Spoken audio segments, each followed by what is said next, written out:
مأهول مقفول بالضبة والمفتاح، كان يتقفل كل ليلة ويتفتح في الصباح. زمان على تجار ياما، ودلوقتي على سواح.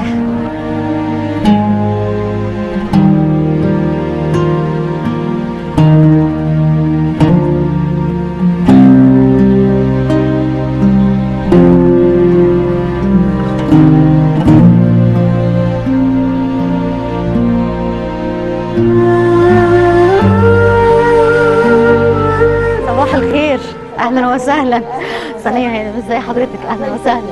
دكتورة ماجدة مجنيد، اهلا وسهلا. صباح الفل. عارفة روح حضرتك الحلوة وروح ثانية هانم ده بيميز العيلة، انا عارفة. الحمد لله، صح كده؟ ازي حضرتك؟ اهلا وسهلا. ازي وجودك؟ الله يخليكي، كتر الف خيرك. اهلا وسهلا. انا دينا يا فندم.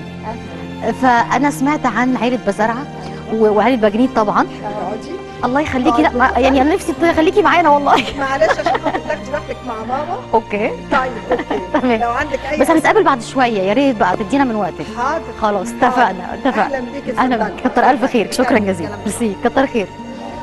ازاي حضرتك؟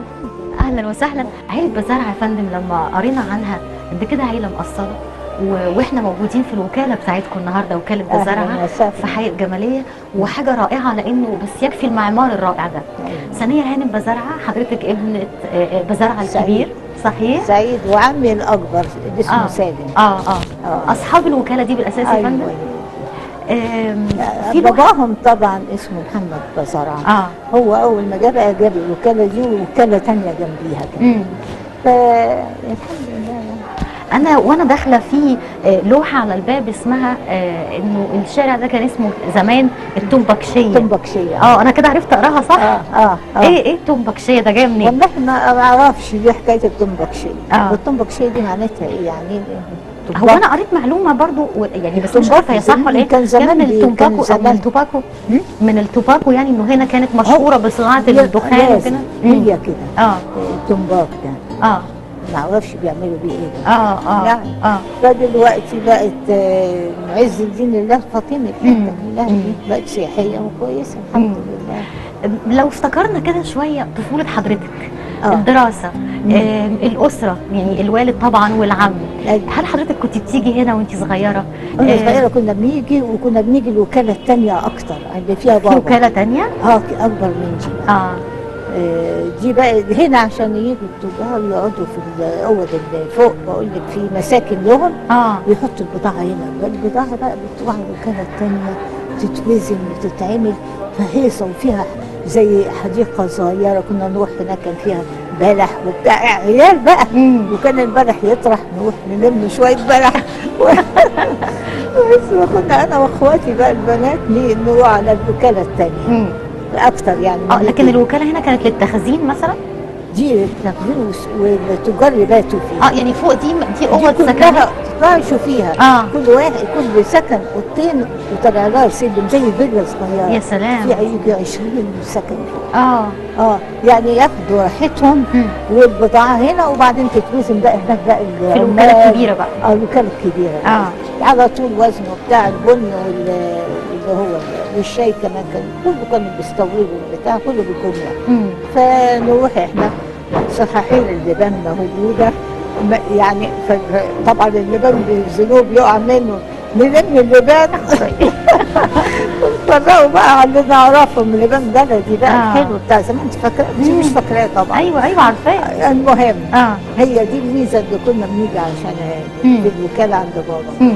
بس وكده يعني لعبتي هنا بقى وفي الشارع ده واتنططتي جماليه ونهار بس اكيد ما كانش كل المحلات اللي حوالينا دي كانت موجوده. لا كنت هدوء قوي. انت عارفه زمان طبعا، فكان سهل قوي. انا لما اخواتي نيجي البنات ونيجي نوعد الوكاله الثانيه ونفوت كده، والحمد لله يعني كانت ايام حلوه. بس ايه السر يا فندم في ان الوكاله دي من الوكالات الشهيره قوي في المنطقه؟ يعني في كام وكاله حواليها، انما كانت وكاله بزرعه اسم يعني مرموق. لا اسلوب كمان كان كرماء قوي يعني. شايفين الشعب وحتى بابا كان يوم الجمعه في البيت اللي احنا قاعدين بيجمع الحوش بتاعنا، كان فيه حوش كبير قوي. كان يجوا بقى يوم الجمعه يقفلوا الباب عشان يحطوهم في الباب عندنا حوش كبير قوي وحوش تاني. فكان بابين حديد كده نخش بابا يدخلهم وبعدين يوزع عليهم كده وماشيه الدنيا. كان زمان كان الخير طبعا غير دلوقتي. ايوه لا كان حاجه بقى يعني ما اقولكيش. كمان بيقولوا انه الباب العالي قوي اللي احنا دخلنا منه ده علشان كانت الجمال بتخش يعني الجمال يخش بحمولته من الباب على هنا لازم يعني ما ينزلش بره، لا يخش هو بحمولته. كمان المحمل ايام المحمل انا شفت برضه. معقول شفتيه؟ يا بختك. كنت بروح بيت جدي عندهم برندة كبيرة قوي. هو انتوا منين اصلا يا سنية هانم؟ من هنا من القاهرة؟ احنا من القاهرة موجودة هنا. بابا اللي من حضرموت. هنا حتى بابا مولود هنا. بابا هو اللي حضرموت واخوه الثاني اتولد في حضرموت، هو اتولد هنا. بابا من زمان طبعا. وماما مغربية، انت عارفة بقى اللي حضرنا بيجوا يحبوا يتجوزوا. فالحمد لله يعني كانت ماشية الدنيا. وايه تاني؟ بتقولي حضرتك شفتي المحمل؟ شفت المحمل في بيت جدي. هو بيت كبير بقى، كان فيه حته فرنده بقى كل العيله تتلم فيه، نقضي اليوم هناك. انت عارفه المحمل بقى والظباط واستعراض. فبيقولوا لي انا ما شفتش، بيقولوا لي ان الوكاله بتاعت الثانيه كانوا بيخرجوا منها المحمل اسمها وكاله البشر. باب اخضر كبير قوي كده وحاجه بقى تدخل 100 جمل. وبعدين يا ستي كنت عايزه اقول لك بس هو حكايه المحمل دي يا سنية هانم كانت يعني بتخرج بيها زفه العروسه بقى. الكسوه هنا كانت بتتعمل في مصر كسوه الكعبه بتاعت الكعبه. احنا بقى بيتنا كان بيبص على الكسوه يا حبيبتي، يقعدوا طول السنه يشتغلوها بالفضه والذهب. الله. يحضروها وكده ويجوا ياخدوها ويودوها السعوديه. يعني المحمل مش زفه عروسه، لا ده المحمل علشان الرحله اللي هتمشي بيها كسوه الكعبه اللي شايله الكسوه. وبعدين يطلع الجيش مع استعراض. فالناس بقى تقعد تزغر. يعني كانت بتبقى احتفالات في الشارع كده حلوه. اطفال صغيرين نروح عند جدتي ونقعد بقى انا واخواتي وماما واولاد عمي وبتاع، يعني في قرايب كده كانوا بيجوا معانا. فكان بيبقى يوم سعيد قوي. حضرت كام سنه انت المحمل انتهى من زمان. فعلا للاسف. في بقى بيقولوا لي ابن عمي كان يقول لي ده كان بيخرج من الوكاله الثانيه بيجوا من بتاع عشان الجمل والحاجات دي. شوفي حتى الجبال شوفي كبيره عاليه قوي. لا الجمال كان برضه زمان بس انا ما بعرفش على الجمال دي يعني. لا طبعا شفتها في المحمل. والحمد لله يعني. بس انا اسمع بقى انه يعني كان والد حضرتك قد كده بيدلل البنات وفي حنطور يجيبهم ويوديهم. كان في حنطور. احكي لي حكايه الحنطور. الحنطور ده في الوكاله الكبيره. كنا بقى نفرح اول ما نركبها، كانت حته بقى من الراجل ملمعها ومخليها وكان اسمه استجامعه. عامل بيلبس البرد الاخضر والزرار الذهبي النحاسي. يا سلام، ده حاجه يعني لابس يونيفورم بقى حلو يعني. استجامعه ده عندنا بقى لما يجي بقى المشوار من الوكاله لحد البيت بقى حاجه حلوه قوي. من اخواتي وكده ونيجي نقعد شويه بعدين بابا يلا يا اولاد من البيت وخلاص يلا روحوا بقى. لا كانت عربيه حنطور. كانت مقفوله ولا كانت مكشوفه؟ لا زي الحنطور العادي. مكشوفه على شكل بقى مكلفه حاجه فخمه يعني. وبعدين ما فيش كام سنه بدأوا جابوا العربيات بقى.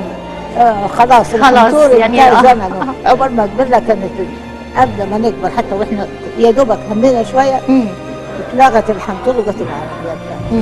بس الزمن كان جميل قوي يعني حلو.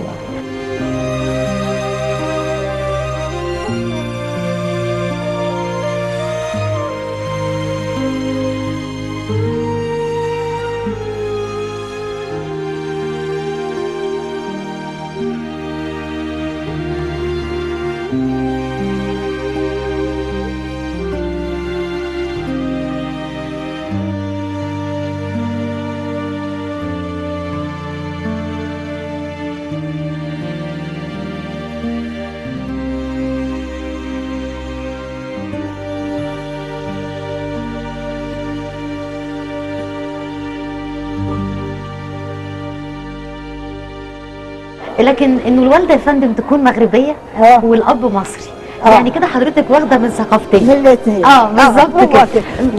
كده. كان في اختلاف في العادات؟ لا ابدا، ما كناش بنحس. جدتي ما كنتش بحس انها غريبه ابدا. وهي على فكره ادتنا هي تبع الاشراف. كل سنه يطلعوا لنا تصريح، يا ريت معايا الكارت هنا. انا واخواتي كده نقابه الاشراف تجيب الكارت كده ان احنا يعني عن جدتي خدنا منها من نسل النبي عليه الصلاه والسلام. واخدين عاملين الشهاده بتاعت الاشراف دي. فلهم ميزه برضه حلوه.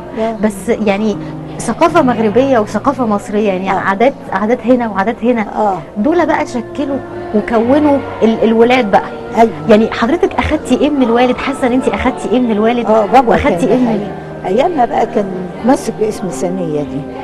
ماما كانت مش عايزه ثانيه دي. انما بابا ايامها كان بقى في الملك كان يقول لي ايه دايره الثانيه. ماما تتضايق قوي، تقول له مش معقول صاعد انا مسميها، وطلعت عليا حياتك صاعد. وبعدين الثانيه دي بقى في المدرسه كان لازم امضي ثانيه صاعد طبعا. فلقيت هتجيب لي مشاكل قوي اسم سعاد. نوبه تعبت ورحت المستشفى، يجوا يسالوا فين ثانيه؟ فين ثانيه؟ لا مفيش هنا حد اسمه ثانيه، في سعاد. سعاد طبعا. قلت لهم لا، من هنا رايح بقى احيوا الاسم القديم. ايوه خلاص ثانيه، خلاص ثانيه سعاد. لكن اخواتي ما يقولوش ان سعاد. لما اتجوزت بقى ولاد جوزي كلهم حتى لما يجيبوا سيره سعاد قدامنا ما يبصوش، يعني مين سعاد؟ خلاص بقى هو الاسم يعني اللي هم يحبوا الاسم. كان برضه بابا الاولاد جوزي يعني كان يحب قوي ثانيه هاني ثانيه هاني. خلاص مش هيتنازل عن الاسم ده. لو هو جميل كمان. بس يعني انت عارفه اوقات يقول لك ثانيه مش عارفه ايه ثانيه. لا لا لا. لا بس انا اعرف برضو كمان انه ثانيه هانم بزرعه لما جت تتجوز اتعمل لها فرح اسطوري وكام ليله كده. كان افراح. لا احكي لي بقى، لان انا سمعت ان هو كان كام ليله. لا ما اقولكيش يعني الحقيقه بتبقى قبليها باسبوعين الشارع كله يتعلق. هو اصلا حضرتك يعني اتعرفتي عليه بقى ازاي ولا؟ لا ما كانش عيله بادمين. تجار اللي كانوا جنبيهم واخدين وكاله. اسمه بابا اسمه الشيخ سالم بادمين. فكانوا بيتقابلوا سوا، فهم اتعرفوا ببعض. بعدين بابا قال بادمين يعني ناس كتير قبليه كده، كان قال لي لا ده تاجر زينا يموتوا في التجاره.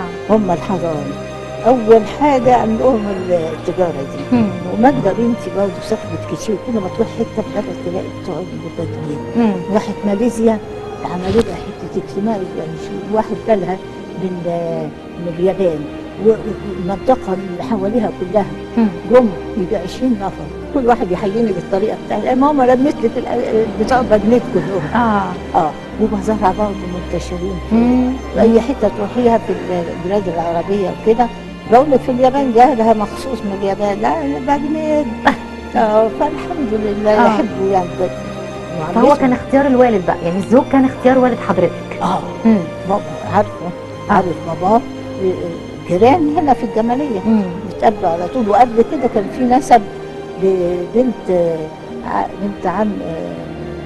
بنت عمي ابن عمي بنته كانت اتجوزت اخوه قبلها بكام سنه، فيعني في معرفه بقى بيننا وبين. وبعدين اختي برضه خدت اخوه الثالث. لقينا احنا الثلاثه واخدين من نفس البيت. فالحمد لله. وبزرعه انا جوزت ابني بنت اختي من بزرعه، فالحمد لله يعني حلوين مع بعض. مندمجين مع بعض. الحمد لله. انما بقى تفاصيل الفرح بقى ثانيه هنا. يعني بقى حضرتك بتقولي ده كان الزينات بقى نبويه مصطفى لانها بتعمل عامله بتجيب معاها فرقه بنات بقى. كانت دي فرح واحنا بقى كنا ساكنين تالت دور. كل شويه يطلعوا لي بزفه ونزلوا فستان وزفه، فستان وزفه. والبوفيه بقى كان عندنا حوش كبير ما تعديش. وامكانياته بقى ما اقولكيش. كذا خروف، والخروف يحطوا في بقه لمضه بتوع زمان. الناس تيجي تقول ايه حاطين 20 خروف، مين هياكل ده كله؟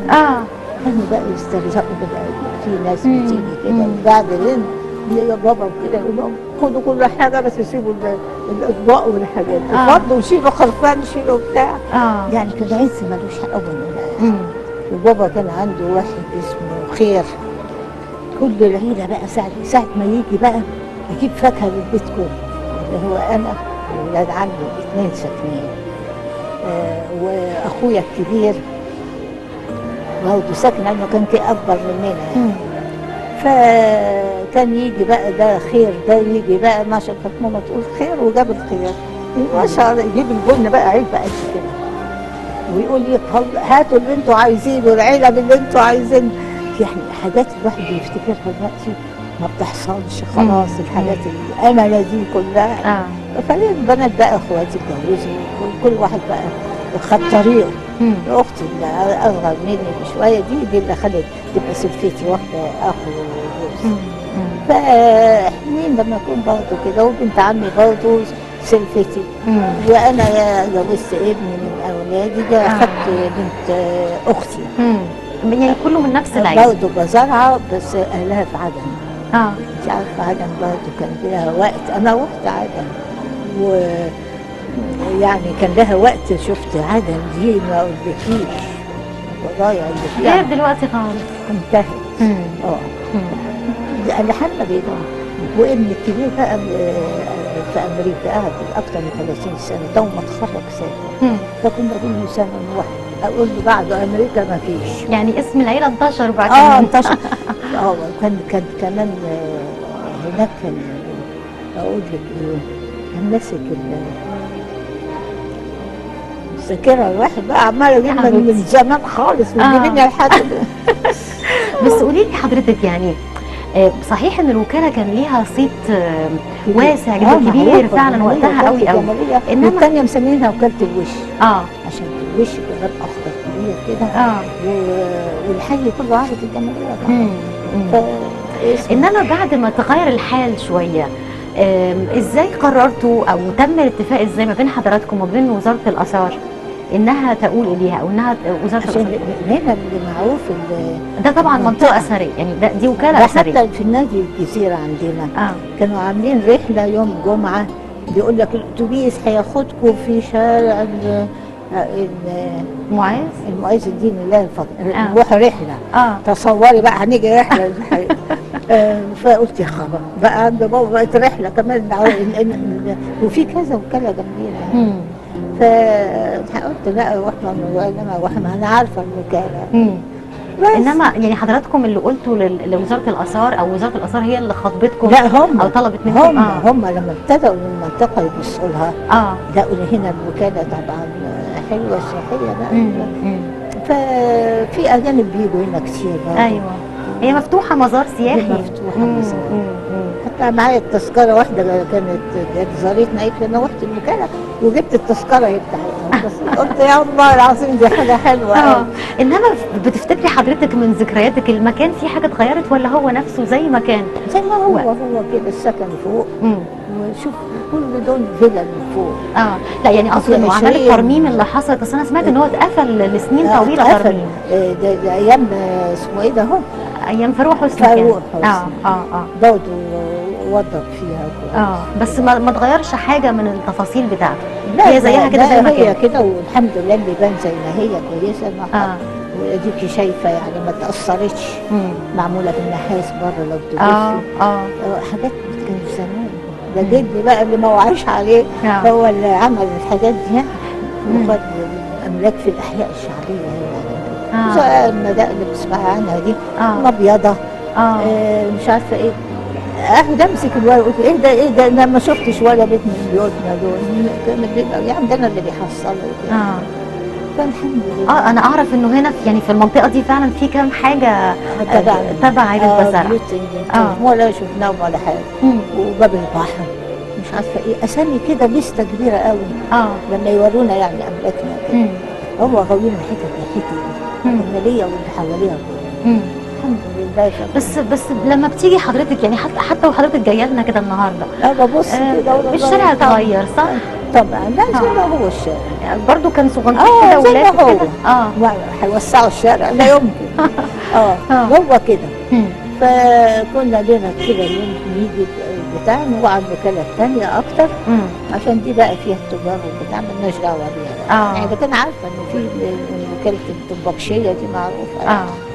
فالحمد لله يعني قضينا ايام حلوه يعني. ده وكالة بزارعة دي من كتر ما هي مهمة جت في كتاب وصف مصر. يعني كتاب وصف مصر الشهير. ايوه يعني طب انا عندي ايه رايك؟ اه احنا في بيت الدكتور المفتي، الدكتور بتاع العينين، فلقيته جايب لماجدة كتاب كده فرنساوي اسمه اندوريا. ايوه واحد بيترجمه اسمه مش عارفه ايه فرنسا. فالكاتب وكالة وزارة فبيقول لماجدة يا بنت الحسن والنسب. انا بقول لك انا الكلام ده فعلا مقصر. وكاتبين كم اوضه للسكن وكاتبين كم اوضه للبنات. قلت ده جه هنا ودرس ده كله. فكاتب وكالة وزارة. فالكتاب ده حد امبارح مسكته قلت والله يا ماجدة ده حلو قوي. قلت الراجل صاحب البيت بقى بيقدرنا احنا في الزمالك اللي احنا دلوقتي بقى. فالحمد لله يعني الاسم حلو. اسم بزرعة ده ودايما الحضاري به ألف، بزرعة، بجنيد، بصالح، وأي أول اسمهم يبقى ليه ألف. يعني عيلة فلان معروفة دي، تلاقيهم في أي بلد عربي موجودين بتوع بزرعة. كل ما نروح حتة أوقات يحبوا يختموا بعض قوي. كان بابا لما حد يجي كده ويقرا اليافطة يعمل لهم مكتب كبير في عبد الخالق ثروت. مكتب كبير قوي. اللي قاعد فيها بجنيد دي تبع بجنيد. فيسمعوا حرف الب دي يطلعوا يحيوهم وكده، ان كانوا عايزين خدمه يعملوها لهم، عايزين شغله يعملوها لهم، يعني يحبوا بعض. اي حد يجي من ناحيه الحضارم هنا يكرموه. بس حضرموت في العدن يعني حضاره برضو صحراويه. طبعا. هل ده مثلا اخويا راح شاف حضرتك؟ لا بس هل ده مثلا اكسب حضرتك يعني مثلا شخصيه قويه كده زي بتوع الصحراء، اكسبك طباع ما قويه يعني لازم فينا حاجه برضه يعني. بس انا في حالي يعني مسالمه قوي. مش واخده جانب كده ولا كده. ولا ناحيه الام ولا ناحيه الاب. عارفين ان اهلنا ناس طيبين وكويسين، فنحمد ربنا على كده. لكن بتفتكري يعني تفاصيل وحضرتك صغيره ما بين علاقه الوالد والوالده قد ايه كده يعني كان الزمن ده راقي وكانوا الناس يعاملوا بعض معامله شيك؟ طبعا. فكانت ماما تندهله مش تندهله باسمه وتقول له ياسي فلان، ياسي سعيد. ياسي يعني زي يقول لك نوع من ده. زمان كان يقول سي فلان. سي دي جابوها منين ما اعرفش. هو تقدير ومحبه يعني. ده قدرنا. فهو غير بابا يعني الحقيقه طيب قوي. هي اللي ربتنا وكده، انما هو يا عيني يخاف علينا. بقول يا حبيبي لو ولد اتشقى يا اخي بس يا رب كانوا بيطبطب عليه رقيق خالص. لكن كانت الام بقى هي اللي تربي وهي اللي مسؤوله عن الولاد وهي اللي موجوده معاهم طول الوقت. البنات طبعا فلازم تاخد بالها منهم وكده. فكانت جامده شويه. انما حرفت تربي الحمد لله. البنات عايزين تربيه والاولاد برضه. وبقول بابا بياخد كل يوم الصبح يجي مرة في الأسبوع يتغدى معانا. في بقى عندنا البيت في شقة للطباخ وشقة للبواب. فكان هو أخوه لازم يتغدوا كل يوم مع بعض إلا يوم الحد بقى ياكلوا معانا. لا يوم الأجازة بقى. يجي هو اليوم اللي نشوفه يقعد يتغدى، إنما يجوا من بره هو وأخوه يقعدوا يتغدوا تحت. عندهم أوضة سفرة حلوة كده. كانت هي الوالدة هي اللي مسؤولة عن البيت وعن البيت والأولاد وهو شغله بقى. كان يقعد بقى كده وهي بقى هي اللي ربطنا الاولاد وكده. هو يجي بقى بس كده زي ضيف. بالليل كانوا يسهروا برضه شويه في الوكاله. وبعدين يجي كده يا دوبك الصبح ينزل يروح برضه المكتب. وبعدين زي ما قلت لك يتغدوا الاخوات مع بعض وكانوا يحبوا بعض قوي. ما كانوش السيدات يقعدوا مع الرجال في الفتره؟ لا مش كده. هو عشان اخوه لهم بقول لك الطباخ عامل لهم اوضه في السفره تحت، يعني متعلقين قوي ببعض. يتغدوا معاه وبعدين يطلع يستريح شويه وينزل تاني الوكاله، ما يجيش الا بالليل بقى. انما كان ايه اشهر البضايع اللي كانت مشهوره فيها الوكاله؟ البن اليمني. دي كان من عندهم بقى. البن اليمني ده. وبعدين الصابون النابلسي كان يجي من نابلس من واحد اسمه حسن النابلسي، كان دايما يستضيفوه في مصر. كان يجيب الصابون النابلسي بقى الاصلي. وفي يجيب لي البيت هدايا. يجي من هناك اتوبيس اسمه ايه عربيه النقل دي، كان يجيب للبيت بقى احنا واولاد عمي وبتاع صابون الممسك ريحته ما اقول لك ريحته مسك يا الله. ده هديه للبيت، ويجيب زلع وحاجات كده معموله بالصابون الممسك. انما في التجاره بتاعتهم صابون نابلسي معروف بتاع حسن النابلسي ده يعني حاجه تانية. الريحه تشميها زيت زيتون، حاجه حلوه قوي. بس وقيت كمان وفي عطاره كانوا بيستوردوها برضه، تيجي كميات كبيره قوي. بس احنا مالناش في العطاره، احنا في اللبان وبس. في اللبان. بس والحمد لله. يعني هو كان اشهر حاجه البن والصابون. البن والصابون النابلسي. والبن وفي الاواخر بقى فتحوا مصنع برضه شاي. كانوا عاملين شاي. وكان مشهور قوي الشاي وحلو قوي. وبعدين بقى الشاي ده قفلوه ايام لما جت الحكايه عبد الناصر وكده. حكايه التأميم دي اكيد اثرت عليهم. مالهاش دعوه بالشاي ده، المهم الاساس عندهم البن بتاع ده اليمني. بس حكايه فعلا ثوره 52 دي اثرت على الوكاله وعلى نشاطها؟ لا مالهاش دعوه بالوكاله. ده كان شغل خاص ده يعني. لا ده خاص في الوكاله. هو المصنع اللي كانوا فاتحينه قفلوه في 60 ده. احنا كانوا حاطين المصنع في عندنا، كان عماره بتاعت في هم كانوا هنا. لا دوكا كان كمان بجنيد كان عامل برضه شاي. يعني ده الحاجه الوحيده اللي عملوها في مصر هنا الشاي، انما كله بيجي من بره يعني. فالحمد لله يعني الشاي موجود. يعني كان كل الشغل بتاعهم مستورد، كانوا بيستوردوه من بره بالجمله. يعني حد اللي يجي ياخد بكميات كبيره. فكنت اشوف واحد اسمه الجابي هناك ولا اسمه ايه، نقعد نتفرج عليه وهو بيحط البتاع يوزنها كده البن كميات بقى تقيله كده. شويله كبيره طبعا، حاجات كبيره تيجي صحاحير كبيره. فنتفرج عليه ايه اللي بيعمله. نقعد شويه وتاني يوم نروح. لكن في حد من اخوات حضرتك كان بيساعد الوالد في الوكاله ولا؟ لا ليا اخواتي دخلوا حقوق. مع ان بابا يعني الحقوق ده يعني كان يقول انا ما جوزت ولادي لا ظابط ولا محامي. ليه بس؟ هو كده بابا بقى حاطط فكره كده. لكن ده عشان بيحبوا التجار. كان عايزهم يبقوا معاه في التجاره. طب ما انا اللي باخده بابا تاجر بجنيت. واختي برضه اللي اصغر مني اتجوزت واحد برضه تجار عدن، بتوع عدن. انت عارفه عدن زمان كانت يا خبر تجارتهم ايه، كان فيها رخاء كده. قوي. كان عندهم مراكب. كان جوزها يقول لي شوفي الاسطول بتاعنا. قلت ما شاء الله ما شاء الله. شفت حاجات عجيبه هناك، عايشين عيشه ملوك. الحمد لله زرعا. واخت من اخواتي بقى خدت واحد دكتور نوع بقى. فخلاص في التجاره. لكن هم الشباب يعني الولاد اغلبهم دخل حقوق. البنات بقى اخذوا ايه من الدراسه؟ يعني وصلوا لاي مرحله من الدراسه؟ اخواتي يعني. اخواتك وحضرتك طبعا. لا احنا بتوع الابتدائيه والسلام عليكم. يعني ما كانوش مهتمين قوي بانه البنات لا اختي الثانيه لا واخده بتاعت عربي اسمها ايه؟ لا الجامعه خلاص. هي كملت يعني. كملت الجامعه. لكن حضرتك اتجوزتي بدري بقى 18. 18. بس وبرضه اخواتي برضه لا دوكها بقى عدوا 25 وبتاع عشان التعليم برضه بتاع كده. مين من الابناء غير دكتوره ماجده؟ الدكتور محسن ابني الكبير بقى ده اللي قاعد في امريكا. ده كان ماسك برضه. محسن كان ماسك ايه ده كان ايامنا واحنا. انا عارفه بتتكلمي على ايه. محسن دكتور محسن بتتكلمي على ايه؟ بتتكلمي على ايه؟ على دكتور محسن مش كان ماسك بتوع المصريين اسمها الجاليه المصريه. الجاليه المصريه. فكنت رحت هناك كنت برضه مش كبيره كده. فكان اقوم بقى مامت الدكتور بقى لازم بقى وهو الرئيس بتاعهم بقى رئيس الجاليه كله عايز يخدم حضرتك. يخدم. اقول لهم النبي قادره اقوم واعمل. لا اقعدي وهنجيب لك يكون بوفيه. انا عايزه اقوم واعمل اتحرك. انا مش كبيره وكنت ايام ما كنتش كملت سني لسه صغننه يعني. من 30 سنه وزياده اكتر كده. انا اتشرفت بحضرتك صدقني. وانا اكتر. واسمحي لي اكمل الحوار مع دكتوره ماجده. اتفضلي. الله يخليكي. فرصه سعيده يا فندم. واحنا اسعد. الف شكر الف شكر. شكرا يا ستي.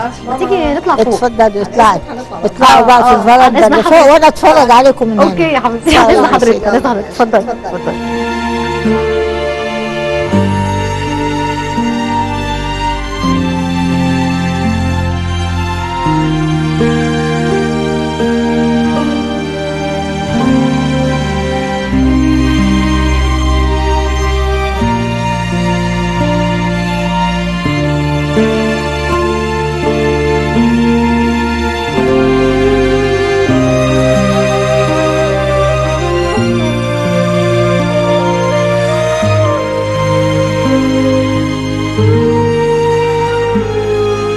بجنيد. عايزه هنا ولا هنا؟ لا اللي يريحك. وجزء من العائله بزرع. صح.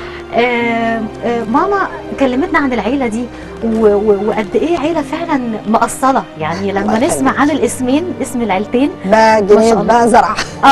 وهي قالت لي على حكايه الباء الف اللي هي قالت لك؟ في اول الاسماء دي، ده كان شرط انه او يعني طقس كده من طقوس حضرموت عموما، واسماء العائلات فيها طب ناس انت عايزه تعرفي شويه على الحضاره؟ انا عايزه بصراحه. انا ما رحتش هناك طبعا، لان احنا زي المصري، انت عارفه زي المصري اللي بيبقى من اصل من كذا وكذا، بس احنا مولودين هنا في مصر. انا بالنسبه لي وماما كان نفس الحكايه. الحضارم الباء الف يعني عائله عائله جنيد. ايوه. عائله زرعه. ايوه. فبقى زرعه وكده. فكل المنطقه اللي جايه من هناك الباء الف بتبقى زي كنايه عن الحضارم. طب مين هم الحضارم؟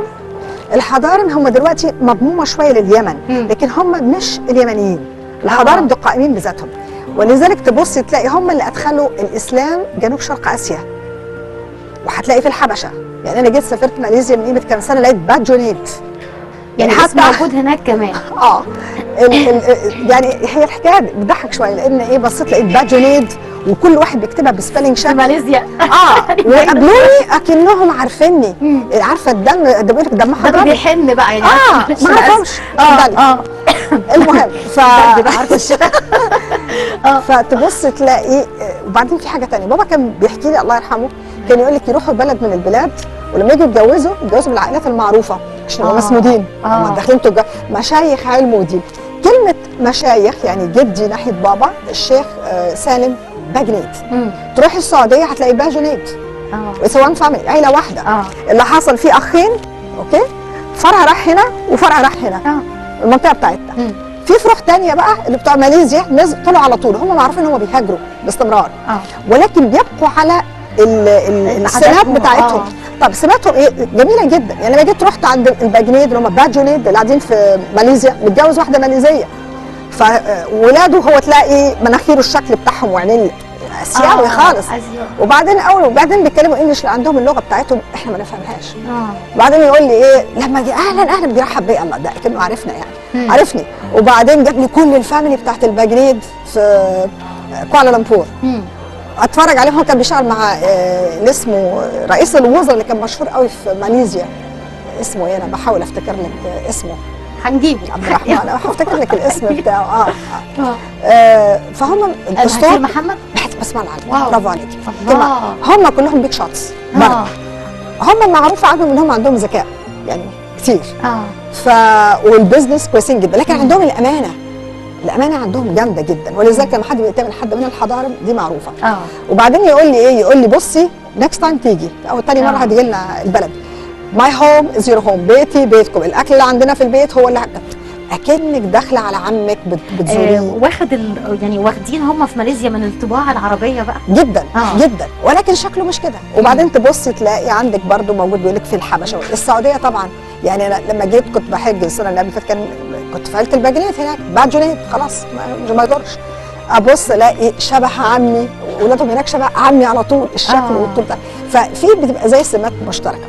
بابا الله يرحمه كان بيقول لي، قلت له طيب باجنيد، لان المدرسه كانوا البنات عارفين استغربوا الاسم ايه باجنيد ده. من فين بالصعيد؟ كنيسه ايه؟ ولا واحده تقول لها طب ده بالكنيسه الازهر الشريف، عارفه. كان بيحصل قصص بتضحكني. طيب قال لي لا احنا زمان من قبيله الاوس، عارفه في الاوس والخزرج.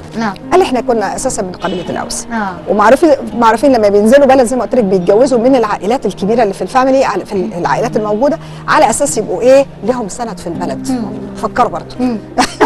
والستات الحلوه برضه. ناحيه جدي الشيخ سالم باجنيد اتجوز من المنصوره. انا ما حضرتهاش طبعا زمان. يقول لك جميله بيضه وحلوه كده. ناحيه ماما اللي هو الشيخ سعيد لما جه، افتكر ما اعرفش اتولد في مصر هنا ولا جه، والاخوه اللي جه من حضرموت، جايب اللبس بتاع الحضارم. طيب لكن ده بقى جدي اتجوز من مصر، من هنا، بس من اصل الست اصلا من اصل مغربي. فكان شعرها محمر كده، عارفه فاتح. شمال افريقيا بقى جمالهم. مغاربه وعينيها خضراء. قلت طب يعني يا ماما ما كان ينشن نطلع يعني. ما كان ينشن الشكل ده. فالمهم وكانت ست يعني كانت جميله، شفتها في الصور يعني. لا بس حضرتك كده خليط بقى من حضرموت من ناحيه، المغرب من ناحيه، مصر من هنا، لهم يعني ميكستشر.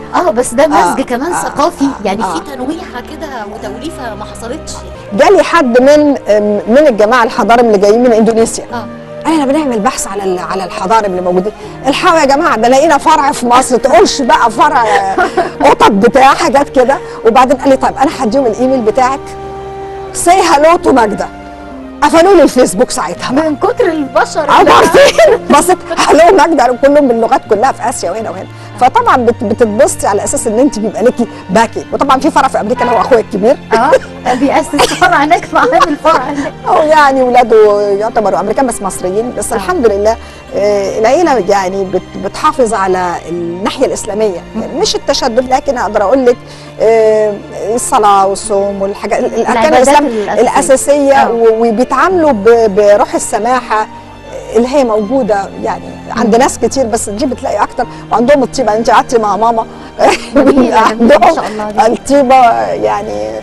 فالحمد لله بحمد ربنا، الواحد بيحمد ربنا. ذكريات الحقيقه حلوه قوي يعني، كانوا اغنياء قوي على فكره. ما فيش الكلام ده دلوقتي يعني. تقولي قالت لك على الافراح بتاعتهم 3-4 ايام، بتقول لي انا بقول لها انا اعرف انه فرح حضرتك ده فين ده كتاب ايه ده؟ لا ده اكيد ده في مصر يا استاذ ديسكريبسيون. ايوه فبتحكي لي. وبعدين تقول لي برضو لما كان غير الافراح اي مناسبات اي بتاع، بعدين كانوا بيطلعوا للملك، كانوا واصلين للملك دول يطلعوا تاني يوم العيد ولا اول يوم يلبسوا بدله ما اعرفش اسمها تشريفه بتاع وعربيات ما اعرفش ايه. والله يا ماما انا ما شفتش احنا ما جيناش على الايام ده في الرخص دي ما كانتش كده عليهم، هم كان حاجه جميله. لا كانت يبدو ان هم طبعا ايام كانت احلى يمكن من دلوقتي، وكانت الدنيا اهدى من دلوقتي.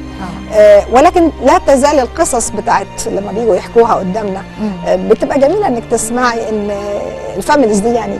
وبعدين حاجه ثانيه، تيجي تسافري اي بلد بيدوروا عليكي. يعني مثلا تقول في باجنيد هنا في بزرع ماما ساعات ولا بصوا احنا الباجنيد اكتر من عندكم. عارفه ازاي بيحصل الكلام ده.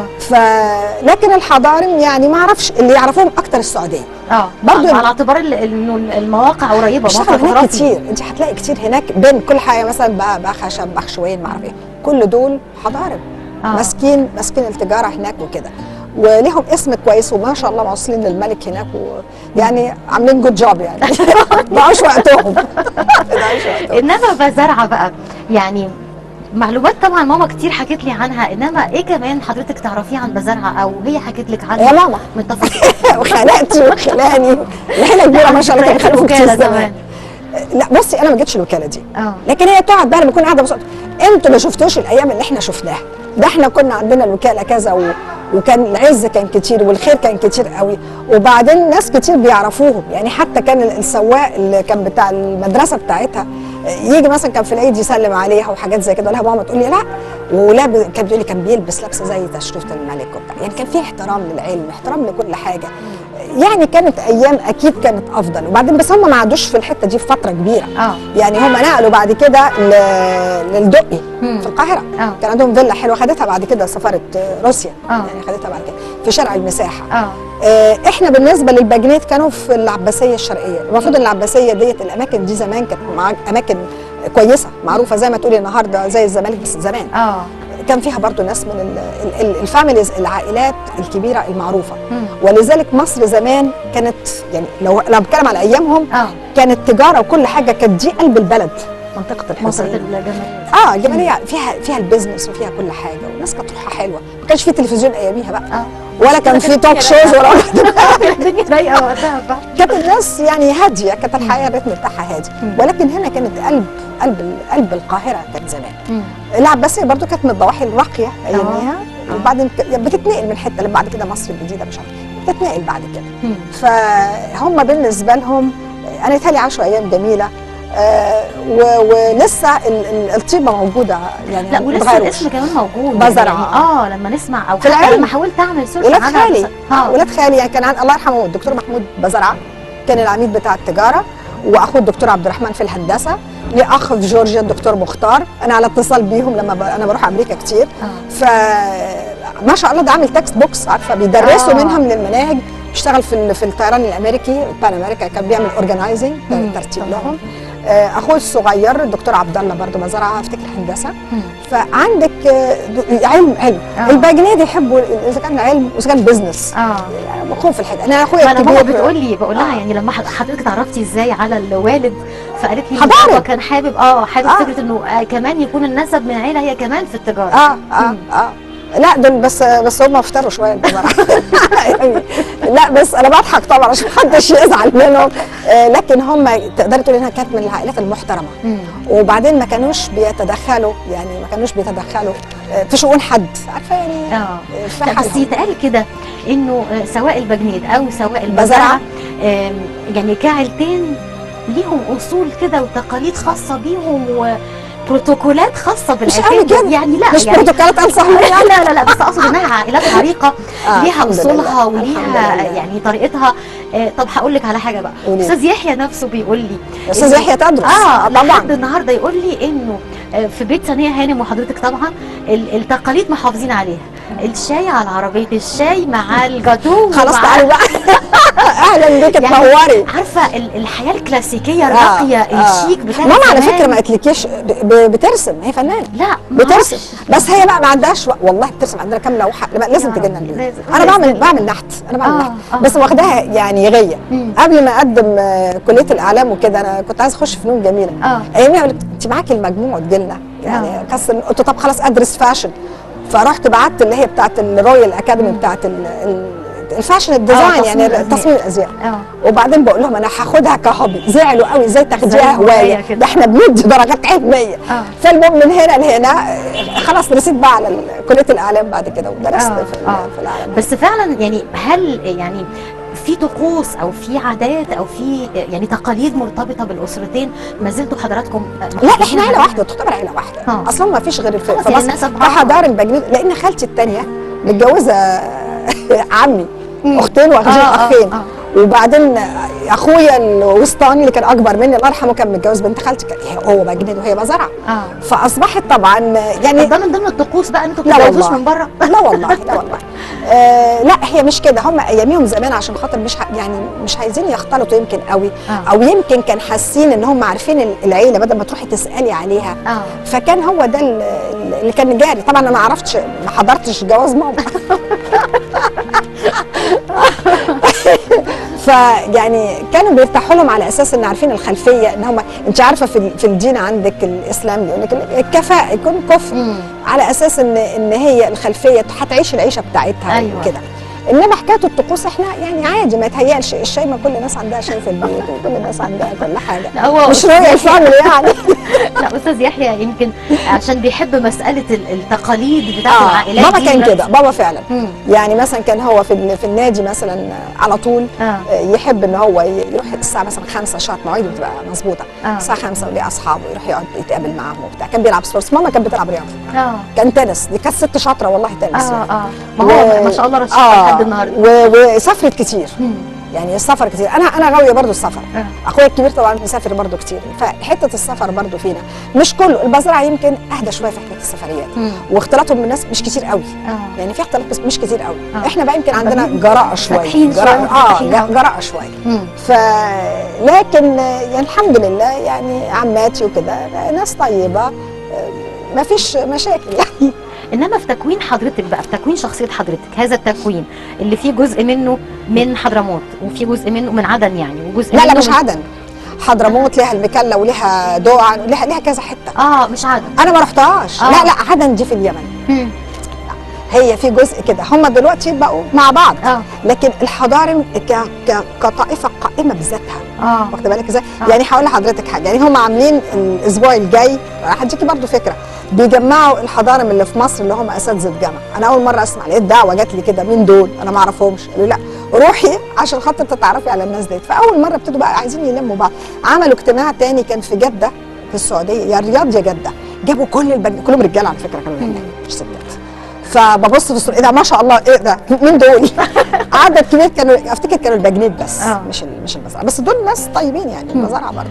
انما حضرموت مصر والمغرب ومصر يعني التوليفه دي طلعت ايه دكتوره ماجده بتخليكي هقول لك المختلفه والثقافات المختلفه. لا اولا بتخليكي عندك حب انك انت للمعلومات. يعني بتبقي عندك فلكسبيليتي، مرونه تتعاملي مع الناس. وبعدين يمكن الاعلام، دراسه الاعلام نفسها بتخليكي برضو بتفتح لك المجالات الكوميونيكيشن. يعني انا السنه اللي قبل اللي فاتت كنت في امريكا، كنت متحدثه بتكلم على الشرق الاوسط لان درست الاعلام والثورات العربيه واللي حصل في المنطقه بتاعتنا، بس كان في نفس الوقت كنت مسؤوله عن الملف بتاع الميدل ايست، الشرق الاوسط. رحت قعدت بقى مع ناس اللي هم متخصصين زي مثلا الدكتور مصطفى الفقي، الصحفيين زي في الاهرام الاستاذ الشباشي، واذا كان انا بس عماله بفتكر لك الاسماء كتير قوي. وبعدين شيوخ الازهر، جبت الملف بتاع الاقباط.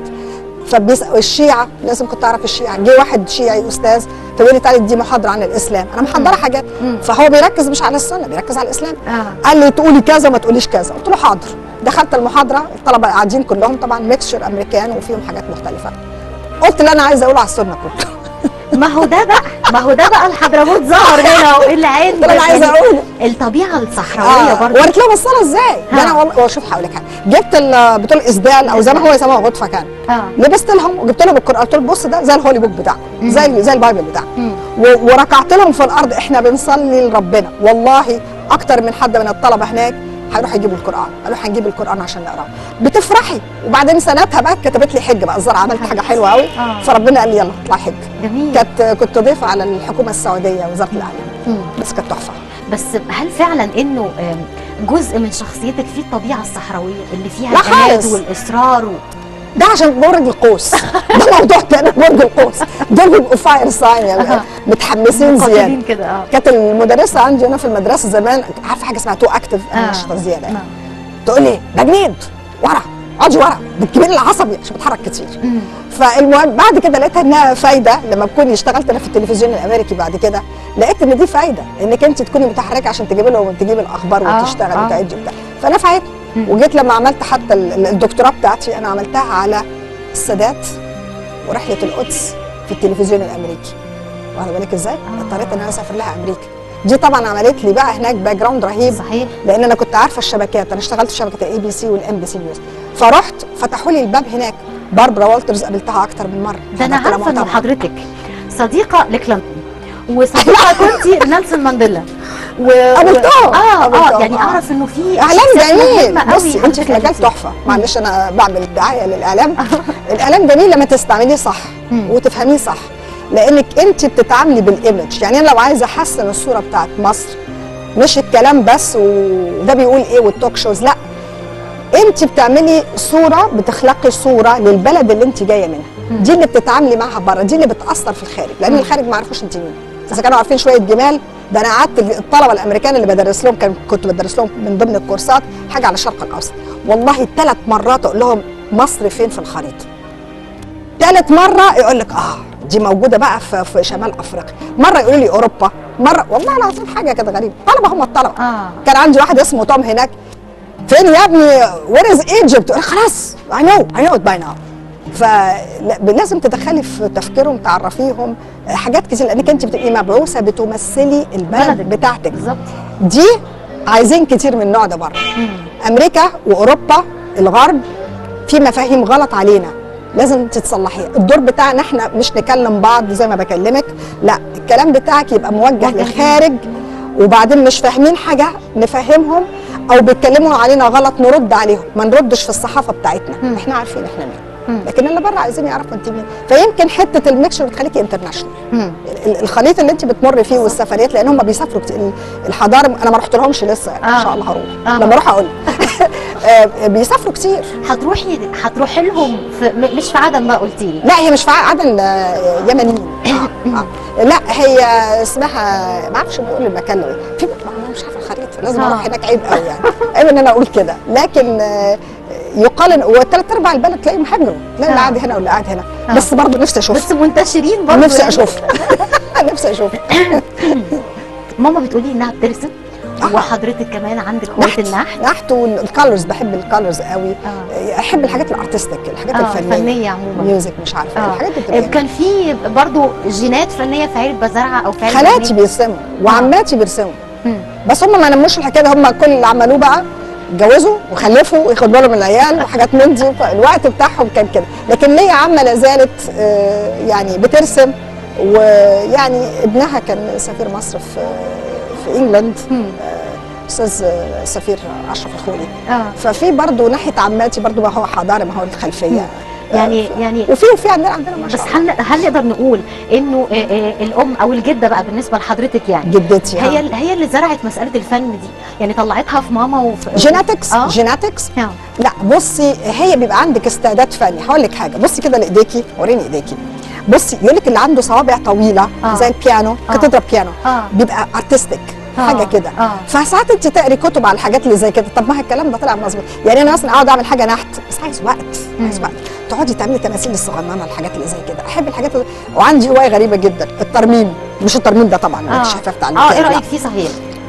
اكيد زي الفل. اكيد زي الفل. لا اللي انا بقصده الترميم، يعني مثلا عندنا حاجه مكسوره في البيت، ماما كنت جايبه بطه كده طيرت لي جسمها، قلت لها ماما شايلها من امريكا لغايه هنا كانت تكسريها لي. قعدت يوم بحاله ولزقت فيها وعملتها، اتخضت. يحيى العظام. قلت لها لا ده هوايه.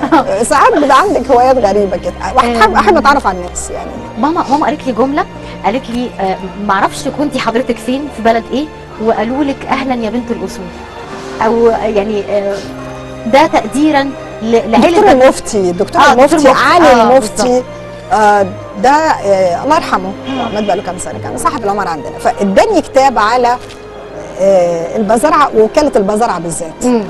فكتب لي في الاهداء يعني الكلمه ديت المعصله او بنت الاصول بجنيد والبزرعه. فقلت لها بصي يا ماما، قالت لي الله الكلام ده، هي اتبسطت. هي فعلا يعني كانت بتتكلم عنه بسعاده كبيره. العائلات اللي هي اصول العائلات. فاتبسطت قوي، قالت لي شوفي اهو ده عارف احنا مين. والله واحنا كمان عارفين انت مين. الله يخليك، انا بضحك. وعلشان كده كان مهم قوي ان احنا نقابل حضرتك الله طبعا، ونقابل ماما اكيد. الله يخليك. والشرف لينا حقيقي. لا ده شرف ليا، التلفزيون بتاعنا يعني ده حاجه حلوه. عارفه التلفزيون الدوله لما بيجي يتكلم معاكي ده يعني حاجه جميله جدا. ده شرف لينا. لا الشرف بتاعنا. احنا حاولنا بس كده نعمل حجه من وكاله بزرعه ان احنا نلتقي بحضرتك. اهلا وسهلا، مستنياكي عندنا. هاجي عشان واعمل لك الطقوس اللي انت عايزاه. وبخرك كمان. ايه ده مشهورين بالبخور برضه؟ لا في بخور بحضرموت بقى.